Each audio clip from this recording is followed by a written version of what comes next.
बिस्मिल्लाहिर्रहमानिर्रहीम। अस्सलाम वालेकुम। कैसे हैं आप सब? उम्मीद है कि आप सब ठीक होंगे। और आज का जो पेपर है आपका, उसको देख के मुझे समझ आ गई कि आपका पेपर कैसा हुआ होगा, क्योंकि जो आपकी नज़्म है वो आउट ऑफ कोर्स आई है, जदीद अदब की नज़म में से नहीं आई है।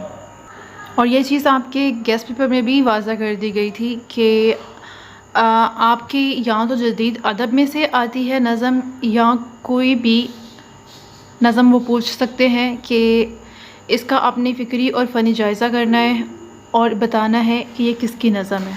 और जहाँ तक बात आपके क्वेश्चंस की, और आपके क्वेश्चन नंबर 4, 5 और 8 जो है वो आपके गेस्ट पेपर में से है। नफ़साती तनकीद हमने किया था, लेकिन उसमें मीरा जी नहीं किया था। और अगर तो आपने प्लेलिस्ट से ही तैयारी की थी, और उसमें क्वेश्चन मैंने आपको करवाया हुआ था अदबी थ्योरी भी, क्वेश्चन नंबर 9, और क्वेश्चन नंबर 6 जो है कलीमुद्दीन अहमद, उनसे रिलेटेड भी क्वेश्चन करवाया हुआ था। अगर आपने उस वहाँ से की थी तो आपके सारे क्वेश्चंस हल हो गए होंगे। और इस तरह अगर आपने प्लेलिस्ट से तैयारी की थी तो आपके 5 क्वेश्चंस बनते हैं। क्वेश्चन नंबर 4, 5 और 6, 8 और 9 ये आप कर सकते थे।